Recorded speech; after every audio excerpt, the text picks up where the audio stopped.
Hello, good afternoon. Today our guest is Professor Michael Keas. Hello, Michael. How are you doing?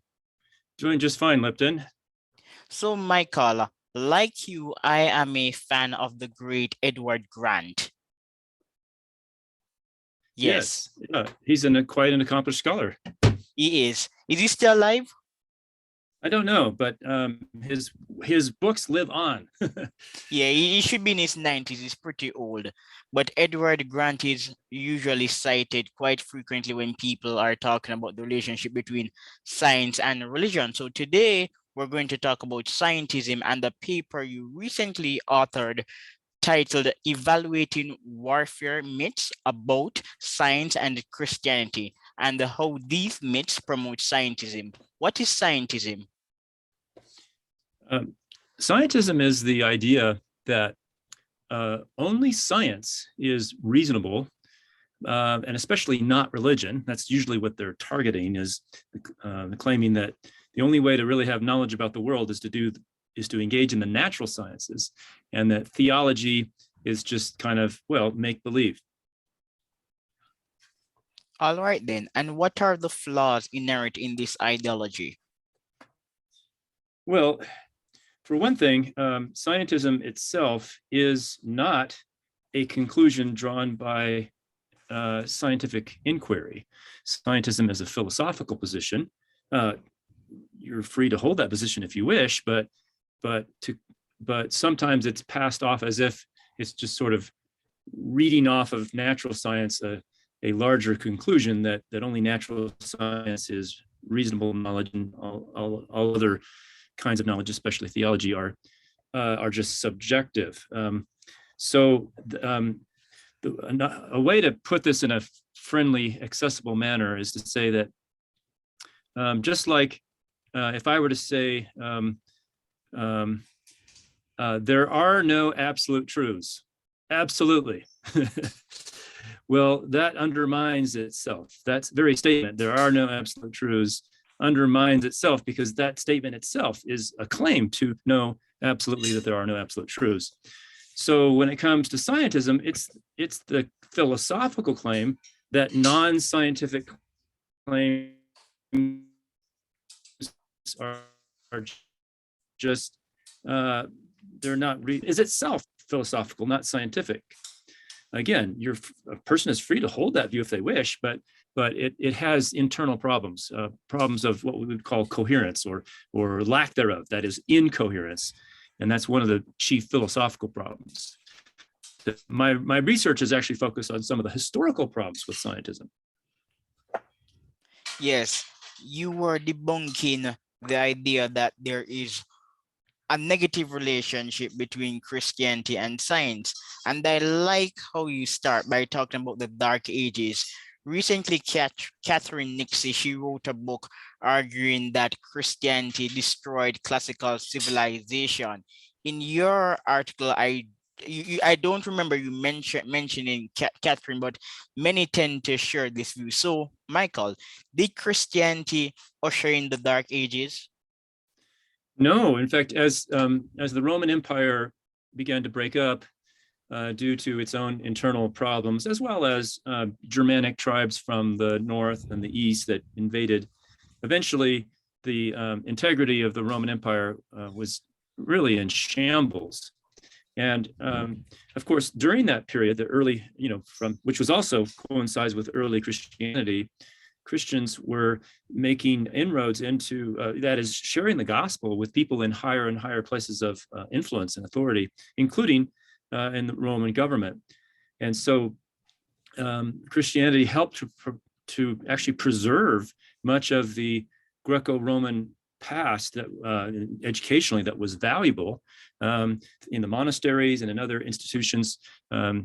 Christians supported by the church were very pro-education, and they helped preserve some of this ancient Greek science and other ideas that could be valuably integrated into a new civilization, namely European civilization, which was a combination of the cultures of the Germanic tribes that invaded Rome, the Greco-Roman culture, as well as, of course, the Judeo-Christian heritage. the followers of Jesus, who then helped to fashion a new civilization, which we call European civilization. So that there was a lot of positive cultural development there. And eventually European civilization helped to spawn what we call modern science.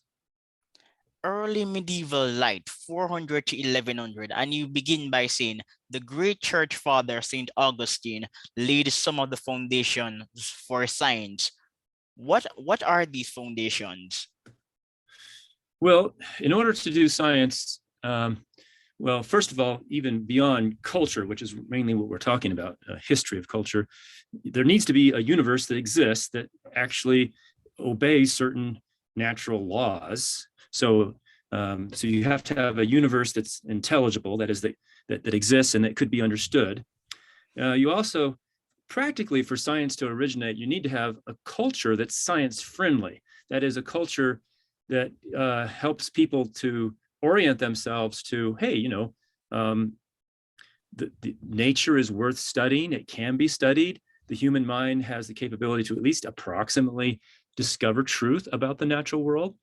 And St. Augustine talked about, quote, the nature of things, and how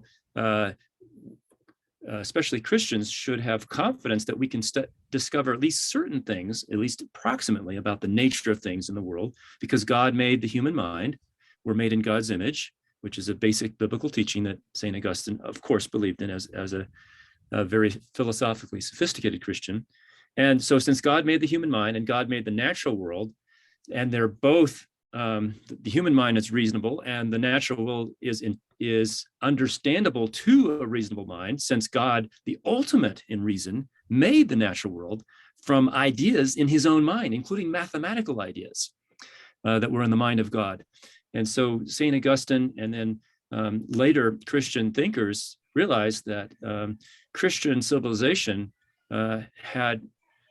should make it one of many priorities to study the natural world, because it's actually a form of devotion to God to engage in the natural sciences as well as other disciplines. And the English monk, Venerable Bede, tell us about him. Yeah, so there were a number of Christian thinkers in the Middle Ages after St. Augustine. St. Augustine was, you know, sort of at the border between the end of the Antiquity and the beginning of the Middle Ages. But a series of monks, that is in the monastery, intellectuals in the monasteries who were very literate. Literacy was one of the highest priorities in the monasteries, and then later the cathedral schools, and then even later the universities by the late Middle Ages. But even in the sort of middle of the Middle Ages, the monasteries did support reading of not just the biblical texts, but secular texts, and trying to, as we would say today, bring every thought captive to Christ. That's quoting the New Testament there, to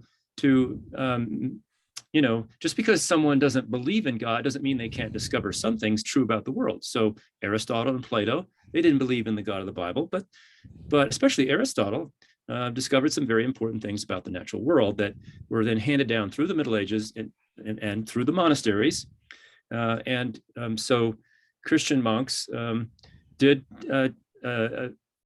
devote some attention to the study of, quote, the nature of things as a way of glorifying God with their minds, or loving God with their minds, and which of course Christians are supposed to do, right? Not just love God with morality and church attendance, but also with their minds, developing a mind that reflects the ultimate rationality of God.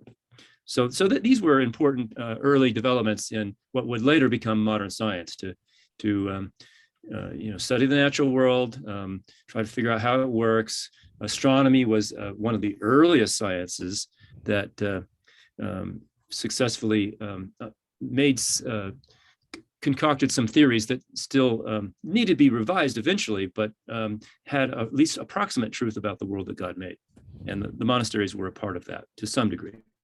Michael, would you say that the church represented the intellectual ferment of the medieval ages? Oh, absolutely. The church not only funded the monasteries, but later funded the universities.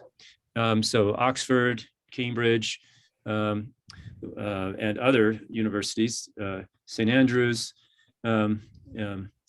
So the church leadership, so the Pope, cardinals, and so on, they didn't micromanage these universities. They actually allowed quite a bit of intellectual freedom for the professors, who were all, almost all, confessing Christians. Some were sort of closet agnostics, but most of them were genuine Christian believers.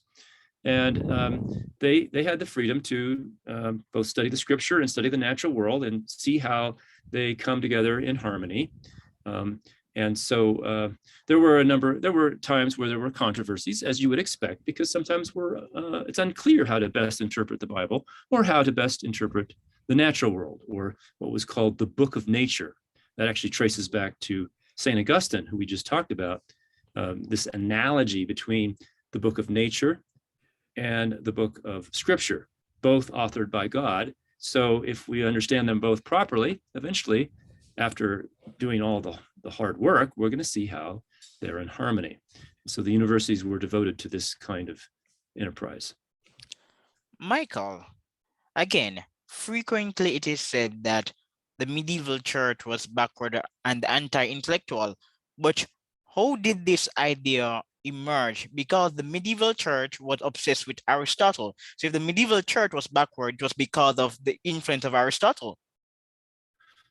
Right. Well, not everything that came from Aristotle turned out to be wrong. Some of it did, but Aristotle, for example, was the pioneer in logic, and so his treatises on logic are still of great value today.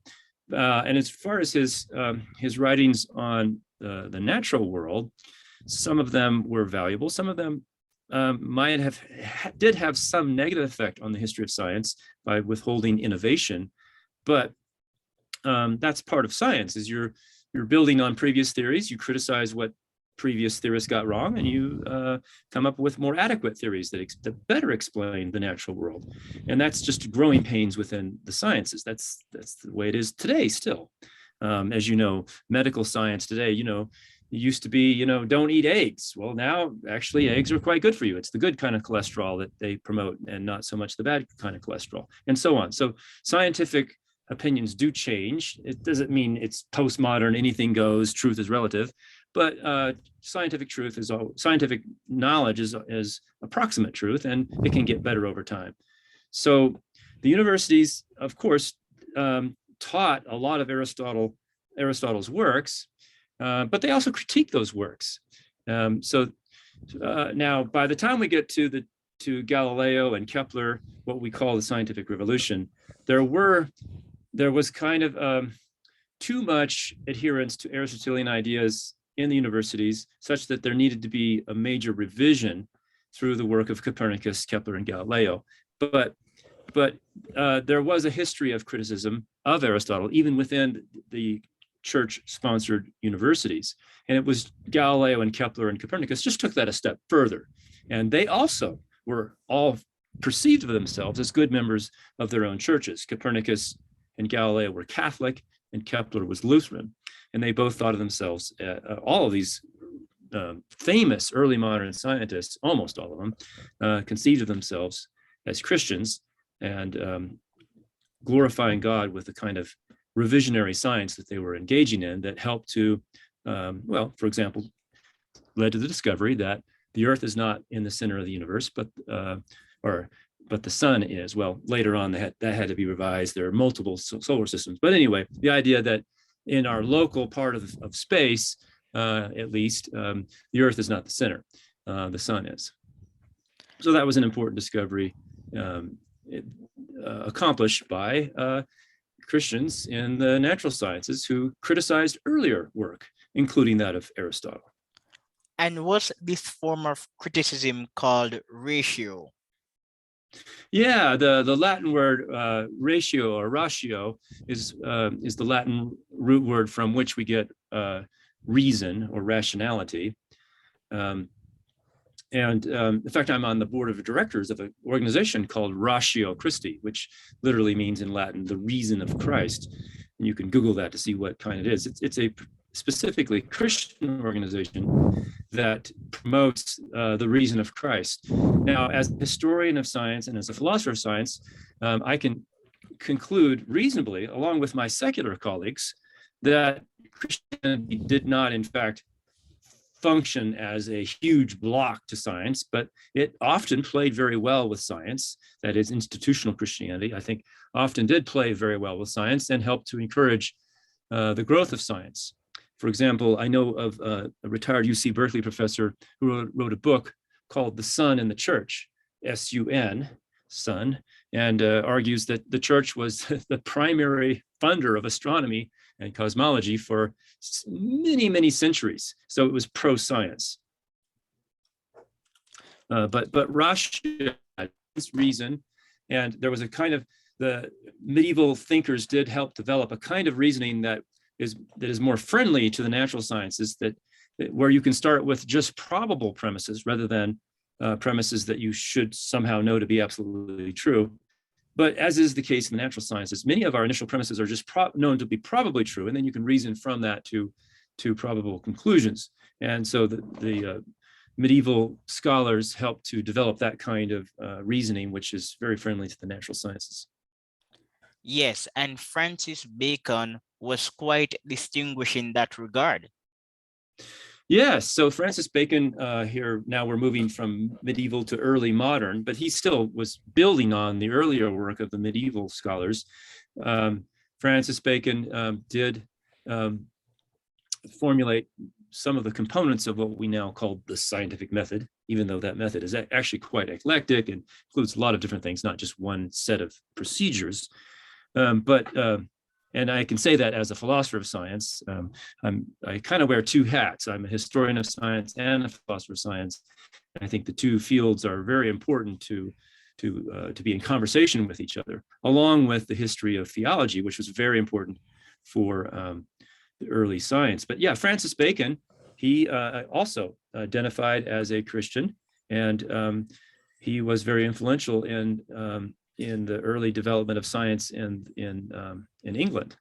And the Royal Society of London, for example, traces its roots back to the work of Bacon and a few other luminaries who helped to encourage people who had leisure time, which the English would call gentlemen, encourage them to devote some of that time to the study of the natural world and actually do experiments with air pumps and things like that helped to test some of the earlier ideas that were fashioned in the Middle Ages with which in the Middle Ages were thought experiments and a few actual experiments, but early modern science placed much more emphasis on actual controlled observations, that is, observations in an experimental setting.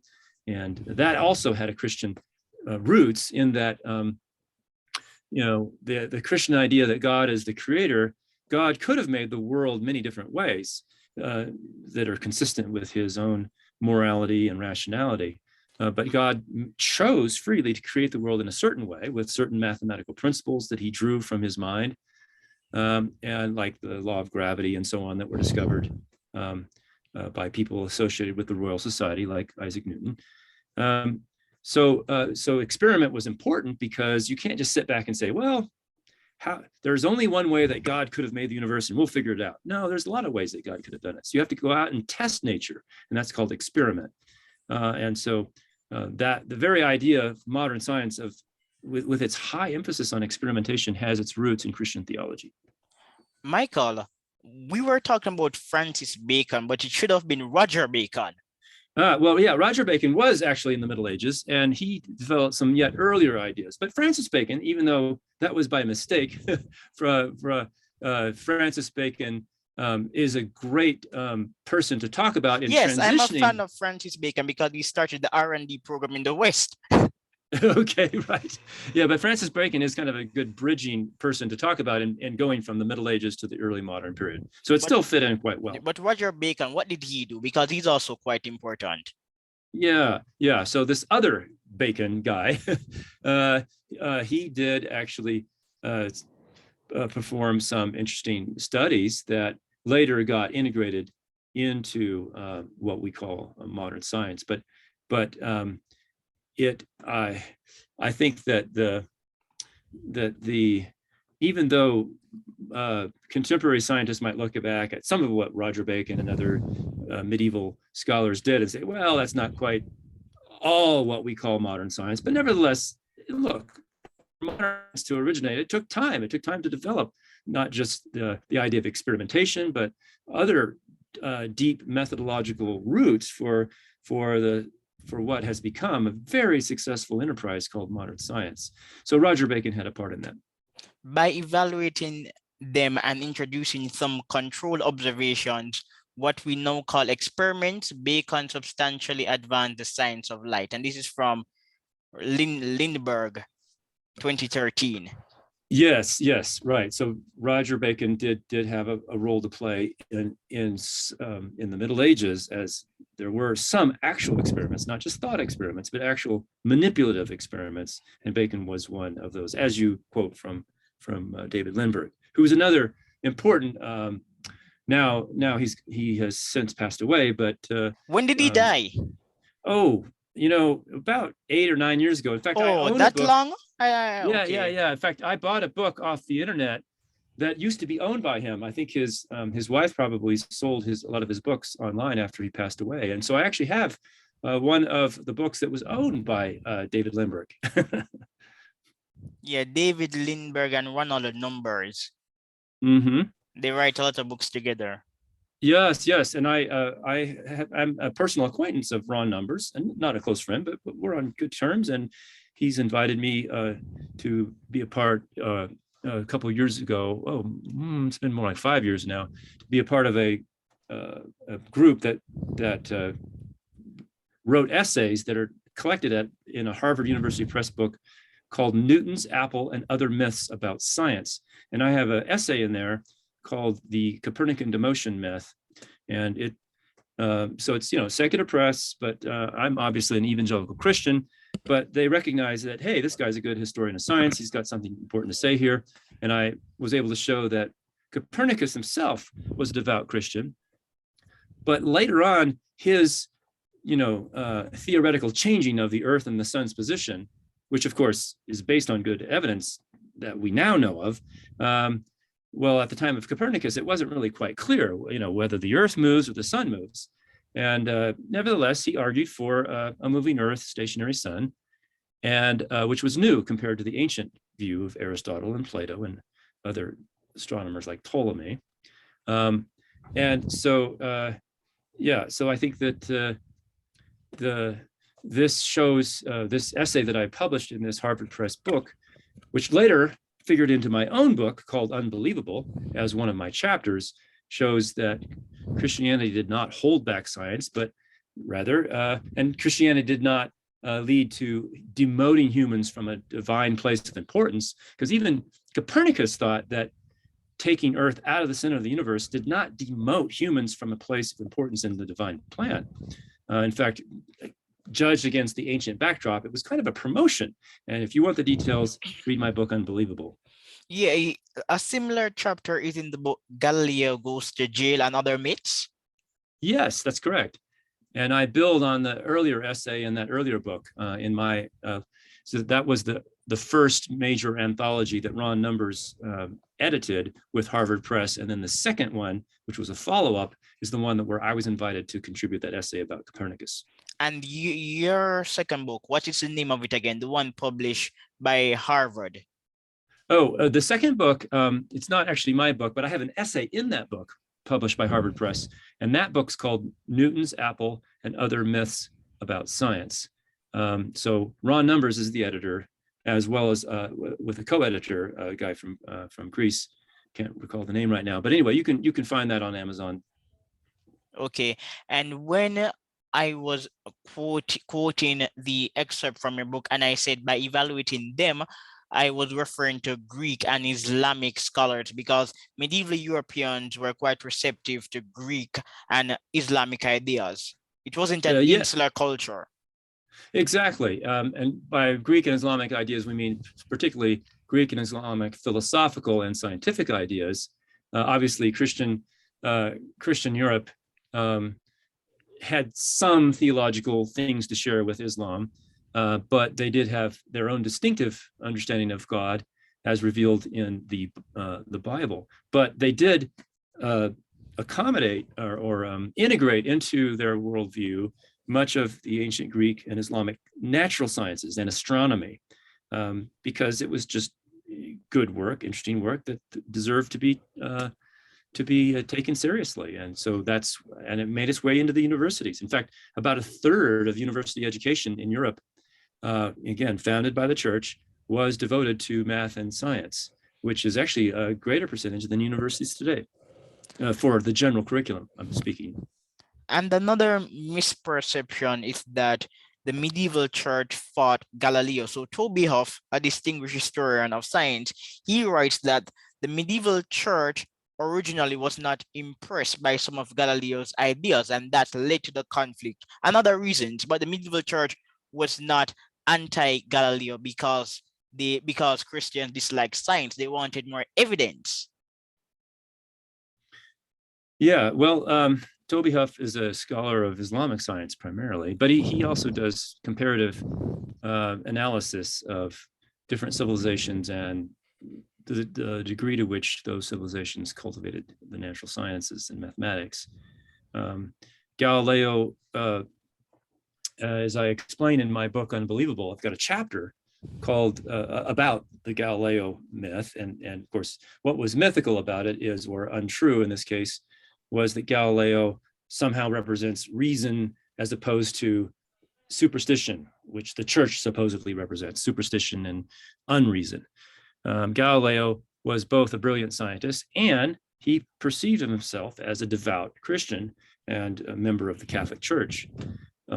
So he did write on how to integrate science with biblical teaching, and he appealed to even early church fathers, going back to St. Augustine, who said, ultimately the two are going to be in harmony. Nature, our understanding of nature and our understanding of Scripture, if we do our homework and do it well. And so Galileo, in fact, one thing he quoted a famous cardinal when he said, "The Bible teaches us how to go to heaven, not how the heavens go." A little turn of phrase there. What he meant is the Bible wasn't intended to teach whether the earth moves or not, whether the sun or the earth moves. It just describes the natural world using phenomenological or observational language. Even a scientist today doesn't say, "Hey, honey," in a romantic moment, "look at the beautiful earth turn." That would ruin the romance, wouldn't it?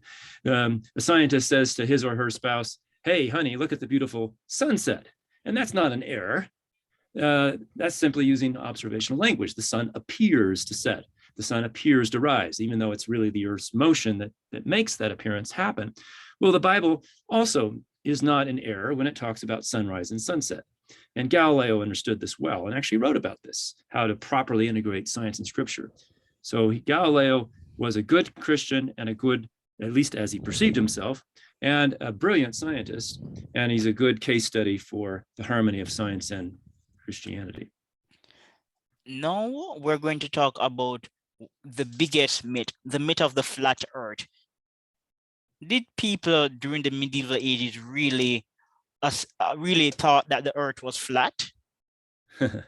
Well, if you believe many science and history textbooks still used in classrooms today, yes, they did believe in a flat earth. But if you actually look at the primary sources, that is, works written at the time in the Middle Ages, what was actually taught in the medieval universities, you'll find that this is a myth.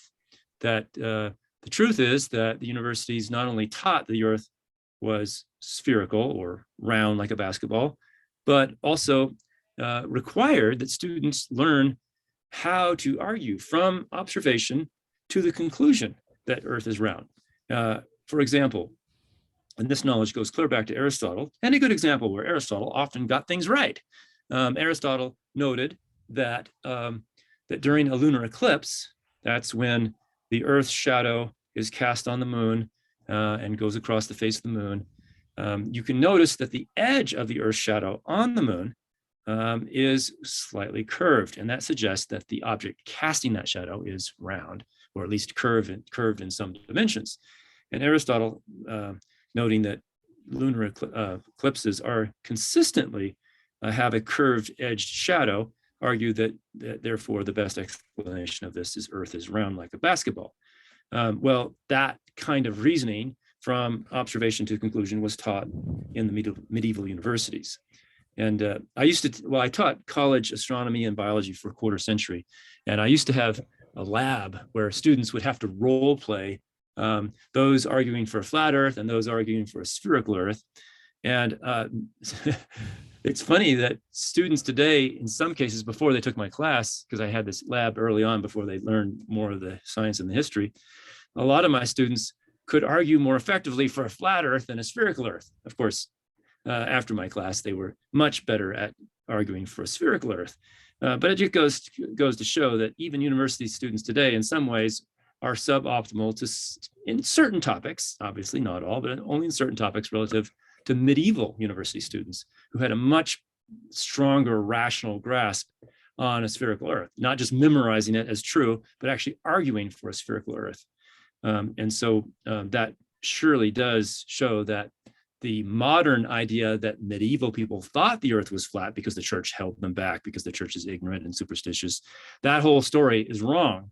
It's a myth. And that's why I debunk it in my book, Unbelievable. The myth was promoted by Washington Irving and John Draper.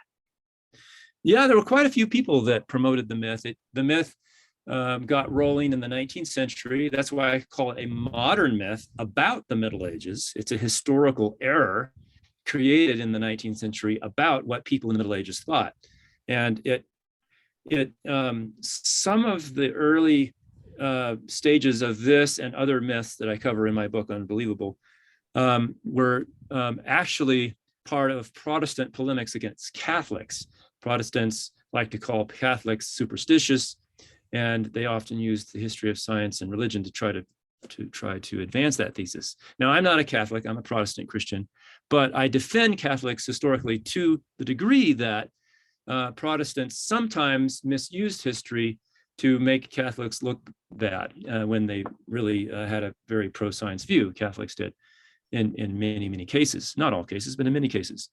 So that's one of the things that I do. But the interesting thing is what initially began as Protestant polemics against Catholics later on morphed into the polemics of atheists and agnostics, or deists who didn't believe in the scriptural God, became deist, agnostic, atheist polemics against Christianity. And so that goes to show, don't do bad history. Even if you're a Protestant Christian, doesn't justify doing bad history. Or even if you're an atheist, don't do bad history. History is history. Look at what the primary sources say, and good secondary sources like Galileo Goes to Jail and Newton's Apple and so on. The books I describe with Harvard Press that do a pretty good job with the history. Yes, so we're wrapping up these days. I've been doing shorter shows, but thanks for coming on to have this discussion, and I really enjoy your piece. I'm going to post it on the YouTube channel. Yeah, and that the essay that you refer to, Lipton, does just a little bit of what I do in my much larger book, Unbelievable, which you can find on Amazon. Yes, all right, bye, and thanks for coming. Thanks for having me, Lipton.